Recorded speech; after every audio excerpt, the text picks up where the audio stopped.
بسم الله الرحمن الرحيم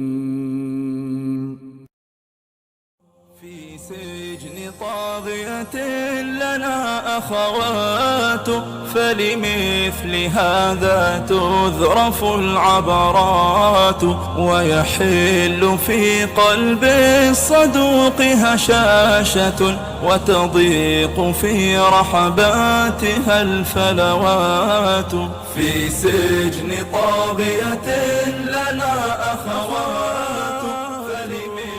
پیارے د جهالاتو زد علم پرونا د علم پډې وکړه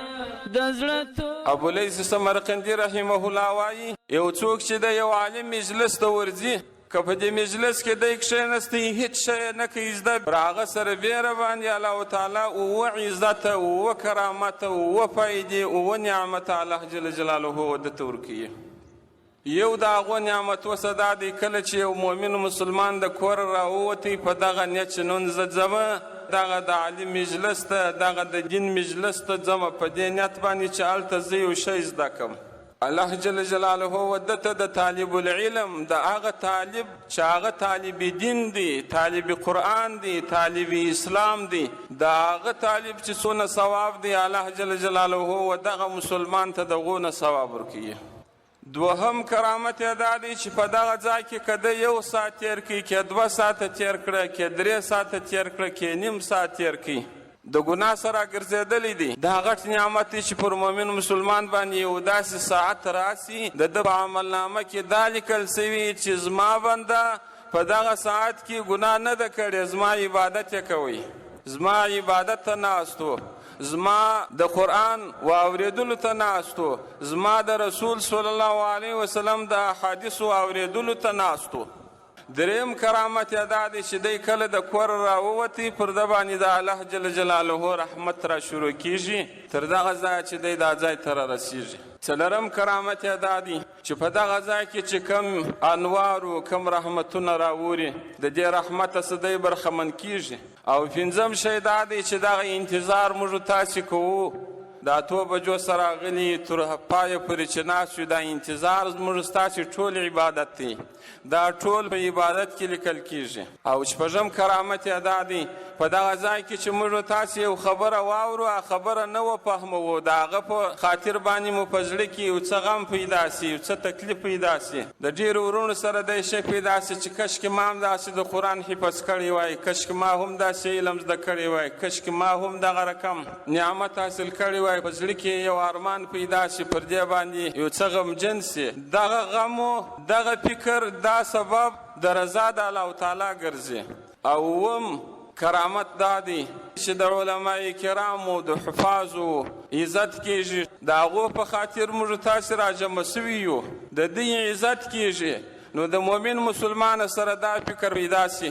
چې زه باید د عالم قدر وکم زه باید د مدرسې قدر وکم زه باید د اهل الله او د اهل قرآن او د اهل دین قدر وکم د دې خلکو سره به مینه پیدا سي د فاسقانو د بدو خلکو سره به تعلق ختم شي د هغو سره به بد راسي راسه زړه پاک په عبادت کړم او ته د سبحان راسه زړه پاک په عبادت کړم او ته د سبحان ګور خطا پر دې پانی نکړو خپل دین او ایمان موږ او تاسو یو کور لرو حقیقي کور لرو اصلي کور لرو دایمي و ابدي کور لرو هغه جنت دی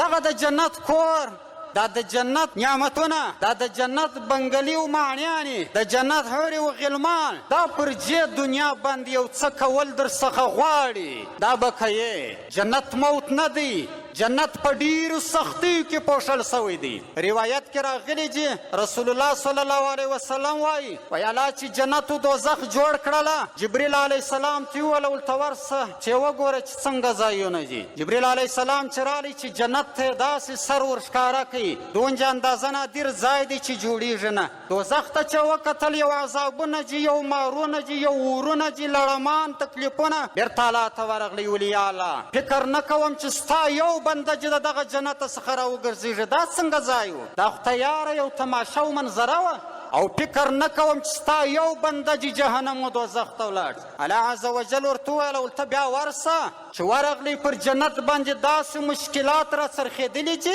داسې کروړې داسې کډیان داسې ډبونه یو قسم قسم دربدري پر را څرخېدلي چې پر جنت باندې سیمې خاردارونه چې دا لار نه پیدا کیږي دوزخ باندې داسې منظریږي داسې قسم قسم میلیږي شهواتي و شهواني شان چې در حساب تیرږي جبریل علیه السلام چې ورغلی بارې ویل یا الله فکر نه کوم چې ستا یو بنده جنت ته ولاړ شي دا څومره مشکلات و څومره تکالیف وه او فکر نه کوم چې ستا یو بنده چې د دوزخه څخه راوګرځېږي نو ګورئ جنت په تکالیفو کې پټ دی دوزخ بیا په خوندورو شانو کې پټ دی هل رأيت الغصن يذوي مرتان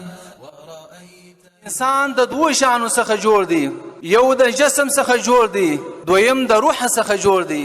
یعنی په بل تعبیر باندې انسان جوړ دی د عالم سفلوي څخه او انسان جوړ دی د عالم علوي څخه د عالم سفلوي مثال هغه جسم دی الله عز وجل دا د عالم سفلوي څخه جوړ کړی دی او د غذا هم د عالم سفلوي څخه دا ورته تیار کړی دی لکه خوراک چشل میوه‌جات سبزیات خوړل د دې هغه ارزه کړی الله په عالم سفلوي کې کړی دی دا رقم د انسان دویم جز چې روح دی دا الله عز وجل د عالم علوي څخه راخصی دی او د رزق هم الله عز وجل دا د علوي څخه الله راخصی دی هغه چی شي دی اذکار تلاوتونه دا رقم د عبادت او اثرات ذکرونه دا د روح خوراک دی لکه څه رقم چې انسان د جسم ناجوړي راځي داغه د فار علاج ډاکټران دي دا رقم د روح د پاره هم ناجوړي سته د دې علاج څوک دي متصوفین کسان دي لکه څه رقم چې د انسان چې جسم خراب سي بدن خرابېږي او چې کله د انسان روح خراب سي د روح خرابي د ایمان خرابي ده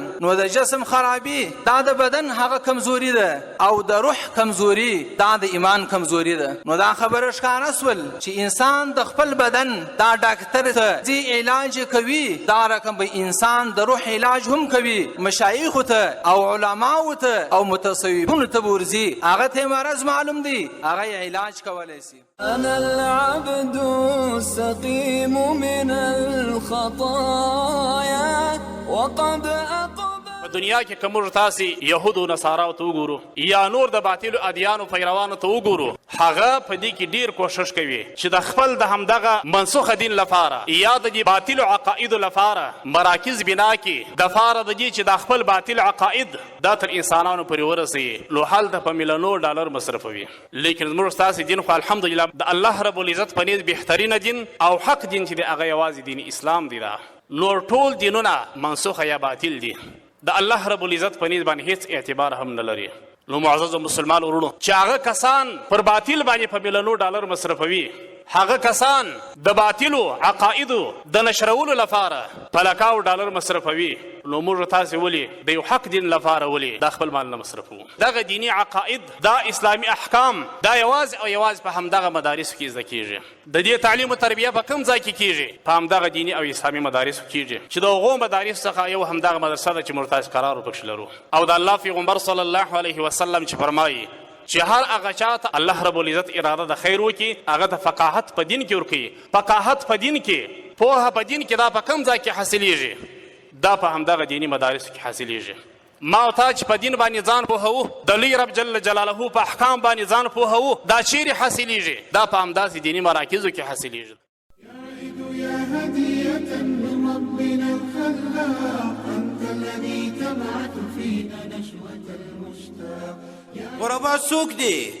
غربا هغه انسانان دي په موږ تاسو کې چې د نبی صلی الله علیه وسلم طریقه په خلکو کې ورکیږي دوی یې راژوندی کوي کم د دین عمل کم د دین لاره کم د دین طریقه چې په خلکو کې ورکیږي او خلک د دې په مقابل راپورته کېږي چې دا په ځان کې باید راولو دا غربا انسانان دي په نن عصر کې دا غربا څوک دي دا علما دي دا طالبان دي دا د علماء او د طالبانو همنشینان خلک دي دا د علماء او د طالبانو سره محبین خلک دي علما خو هغه څوک چې د نبی صلی الله علیه وسلم طریقه د هغه سنت اعمال هغه په ځان کې راوړي